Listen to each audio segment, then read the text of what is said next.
it's Nicole. Welcome to the channel. So you asked, you shall receive. Today's video is for a new release from Starrily, although technically not the newest release, but a recent one. I have their new Heartbreak Hues collection. I believe this release was originally part of like a Valentine's Day thing. In my opinion, the color story does not seem overly Valentine's Day-y, so I feel like this is a good release for like all around the year. If you are new to the brand, I believe Starrily is in this like fun gray area between an indie brand and a boutique brand. Their polishes are in 15 ml bottles. The brand doesn't specifically say whether or not they're 5 free, 10 free, or 50 million free, but their polishes are formulated without the majority of the ingredients that are deemed harmful. So I'll just call them 5+ free. And they are vegan and cruelty free as well. So this release has 9 polishes total. There are a whole variety of finishes and colors in this release, which I personally always do appreciate. This collection was gifted to me by Starrily in PR. Thank you very much, Starrily team, for sending these over to me. So as always, down in the description box, I will have links to where you can pick these polishes up. Starrily does ship from the US. I believe they have international shipping on the website. They do, however, also have a few different Stockist pages, which I'll also have linked in the description box. I will also have links to the Starrily social media pages, my social media pages, and of course, timestamps are down there as well. Let's get into this video.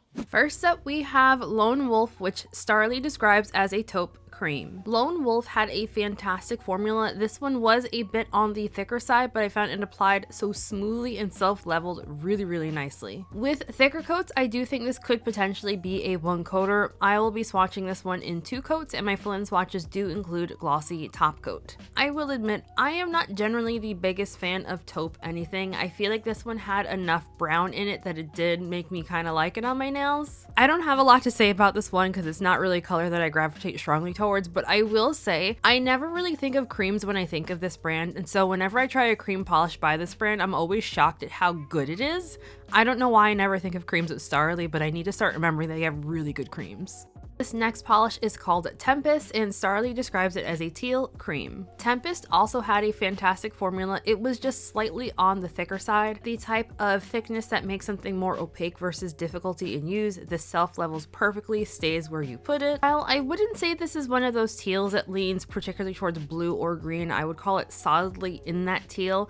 I did notice when I brought this one outside that my second camera did kind of pick this one up as being a little bit more blue leaning in natural lighting. I think that's more a case of some cameras just don't handle teals well, and I think that's just what happened there. Swatches show Tempest in 2 coats plus glossy top coat. While on the first coat, this was not as opaque as some of the other creams in this release, I do still think this is definitely a potential stainer. It was very pigmented. I did not personally experience any staining with this one, but I would recommend the soak off method just so you're not rubbing the pigments into your nails.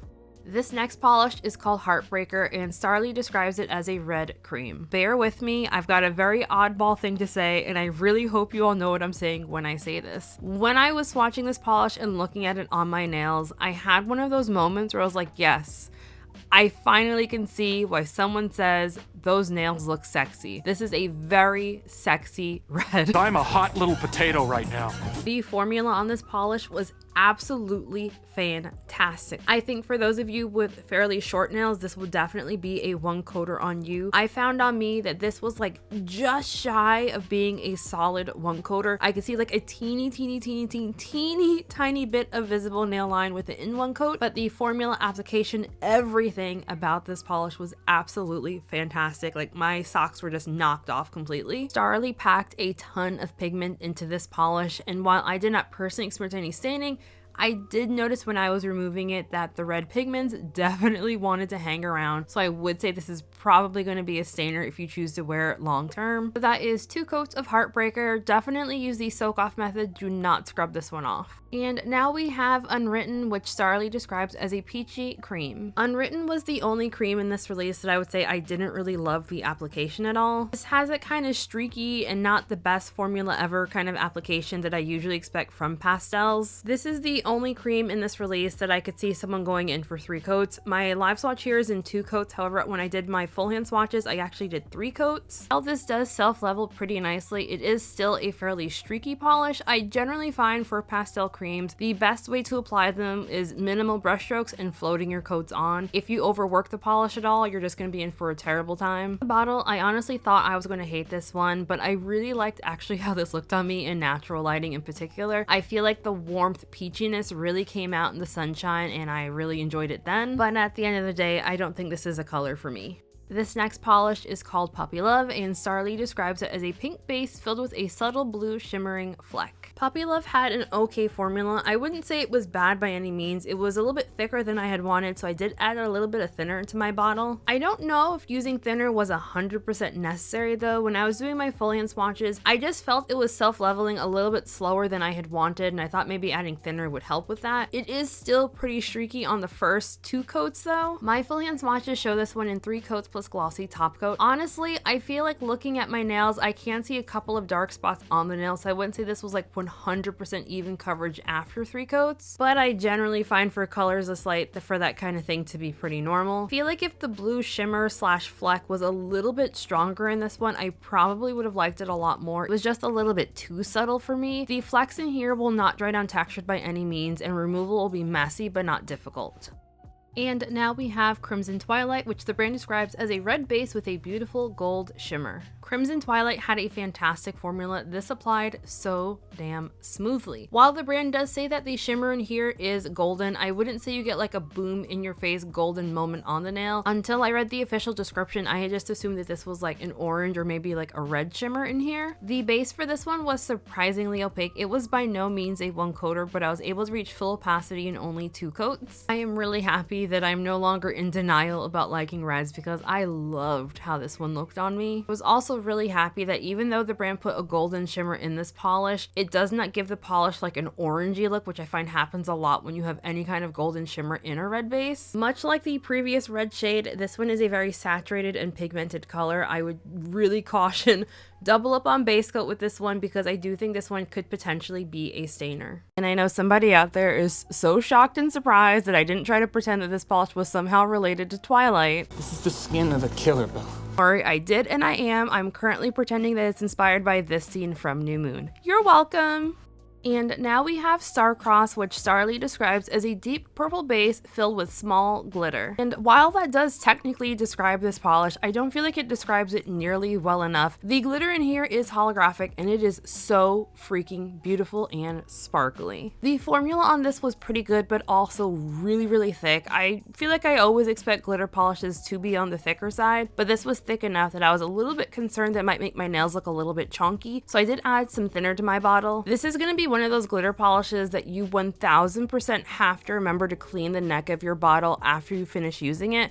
When I went back to do my live swatches, I noticed I had quite a bit of polish around the neck of the bottle, and if you weren't aware, not cleaning the neck of your bottle after using your polishes is how you end up going 6 months down the line and finding instead of a pretty nail polish, you now have a pretty blob in a glass bottle, which can still be saved with thinner, so don't throw your nail polish out. Because this is a glitter polish, the glitters do dry down with some texture, and because of that texture, I opted to pair this with 1 coat of a glitter smoothing top coat and then 1 coat of my quick dry top coat. That seemed to smooth this out pretty well for me. I had this one on for a couple of hours and I didn't find that my nails were looking textured. I was 1000% convinced that this was going to be a really bad stainer, but I did not personally experience any staining with it. However, if your nails are prone to staining with purples, I would suggest doubling up on base coat just in case. And because this is a glitter, you will of course have difficulty with removal if you don't make smart choices. A smart choice would be using the soak off method or a peel off base coat. Do not attempt to scrub this polish off. And now we have Shattered Mirage, which Starrily describes as a purple base with pink shimmer and golden glitter. Shattered Mirage had a pretty good formula. As you can see here on that first coat, it is very sheer. Because this is a fairly sheer polish, you do need to build it up to gain the opacity. I found to get the color that I was seeing in the bottle, I needed 3 coats. I did not initially realize that this polish had shimmer in it, and it wasn't until I was putting on my first coat that I saw shimmer and glitter and kind of like...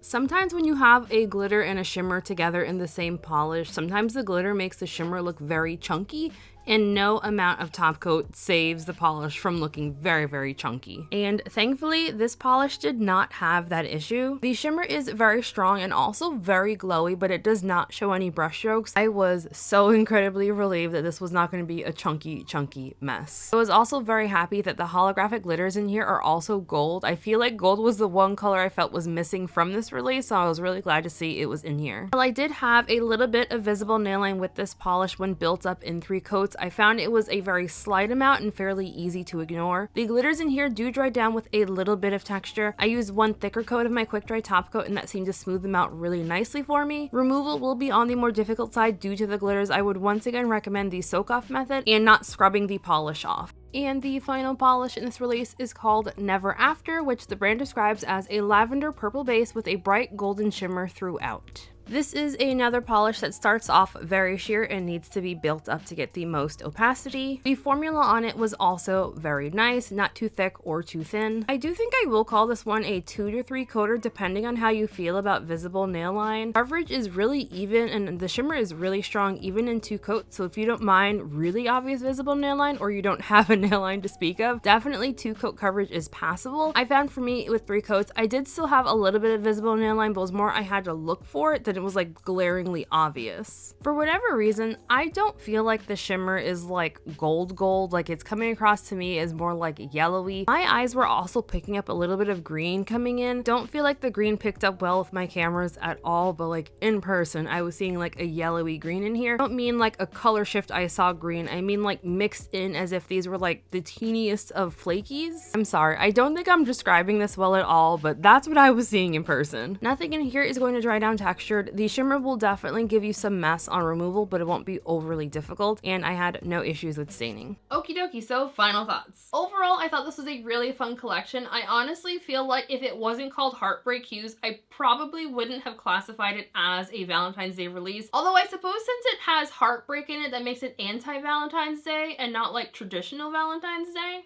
So I guess that fit. I don't know why that just dawned on me just now after I spent all that time swatching these. It just dawned on me that this is more like anti-Valentine's Day than anything. Good job, Nicole. Good job. One polish that was like the outstanding jump out for me, which I was not expecting in the slightest, was the polish Heartbreaker. It was the red cream. I am a recovering red nail polish hater. Between the formula, the application, the opacity, everything about that one was just like jaw-droppingly beautiful. Like that was such a joy to apply on the nails. And yes, I am fully aware that someone is about to jump in the comment section right now and say, Nicole, it's not unique. I am aware. I don't think red creams can be unique, but it doesn't make it any less beautiful. So there. That's right, I said it! Not that the other polishes weren't, but like my actual reaction to putting that one on my nails, like I just felt so much joy. It was such a stunning color, for like 1000% stunning. I do think though overall Heartbreaker and Shattered Mirage are going to be my top picks from this release. As I mentioned, the Heartbreak Hues collection is available now on the Starrily website as well as their international Stockist pages. The polishes range in price from $13.50 for the cream formulas, and then for the specialty finishes, those are priced at $16. On the Starrily website, there is a discount bundle listing for the Heartbreak Hues collection if you want to get all the polishes that is priced at $115 US. I would love to know what everyone else thought of this release. Have you already picked it up, tried them? Let me know. I'm always very, very curious. If you enjoyed today's video, don't forget to give it a big ol' like. If you are new to my channel, hi, I am Nicole. Wonderful to meet you. Thank you for clicking on today's video. I open new videos every week on Tuesdays and Saturdays. I go live every single Sunday at 3 p.m. Eastern time. If you enjoy nail polish and shenanigans, definitely, hit subscribe if you haven't already. I want to give a very special shout out to my channel members, Shenanigang. Just thank you guys so very much. Your names are of course all on the screen right now. I will see you this Friday for our members only live stream. If you would like to sign up for channel memberships, I have a link for that in my description box. Please do not feel pressure to sign up for channel memberships. Just like the video, comment, share, subscribe, all the things, and seriously, we are good. So just thank you all very much for watching today's video. Again, I really hope you enjoyed it. I hope everyone has a fantastic week, and I'll see you in the next one. Bye! Also, because I feel like this shirt is very Valentine's Day-y, here's a little Edward for you. Alright, bye! When I get high, I ain't looking at the clock, still ballin' like Brian. to the Bucks, then I'm ballin' like yeah.